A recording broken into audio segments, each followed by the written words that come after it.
আসসালামু আলাইকুম। আজকে আপনাদেরকে আমি দেখাবো ডাউলের একটা রেসিপি দেখাবো। এই যে ডাউল দিয়া একটা খাবার তৈরি করব, এই রেসিপিটা আপনাদেরকে আমি দেখাবো।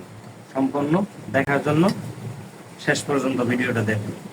কড়াইতে তেল নিয়ে নিলাম, তেলের মধ্যে ছেড়ে দিলাম একটু জিরা, তারপর দিয়ে দিলাম রসুন কাটা,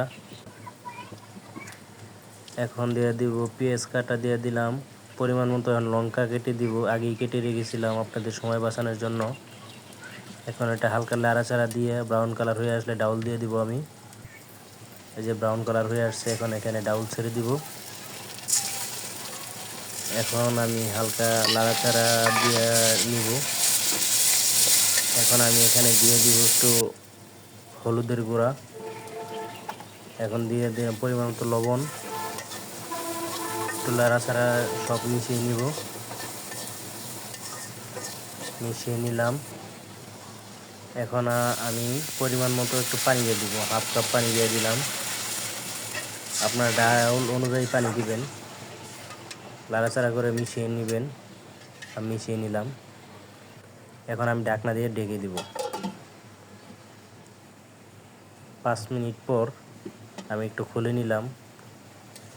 প্রায় শেষের দিকে হয়ে গেছে রান্না। এখন নাড়াচাড়া করে নিচ্ছি। এখন আবার আমি ঢাকনা দিয়ে ঢেকে দিব।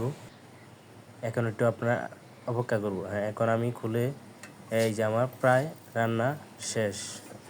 এখন আমি দেখেন আমার রান্নাটা হয়ে গেছে প্রায় কাছাকাছি। এখন আমি একটু নাড়াচাড়া দিয়ে দিব ভালো করে, যাতে সব মিক্স হয় ভালো করে,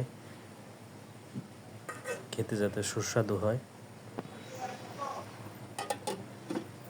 এখন আমি 1 মিনিট ঢেকে দিব। এই যে আমার হয়ে গেছে। এখন আমি চুলা থেকে ভালোভাবে নামিয়ে নেব একটু নাড়াচাড়া দিয়ে। আমার এখন হয়ে গেছে রান্না। এখন আমি নামিয়ে নিব, একটা বাটিতে নামিয়ে নিব। এই যে দেখেন নামিয়ে নিলাম। কত সুন্দর সুস্বাদু একটা রান্না হয়ে গেছে। যদি ভালো লাগে তো অবশ্যই শেয়ার করে দেবেন ভিডিওটা।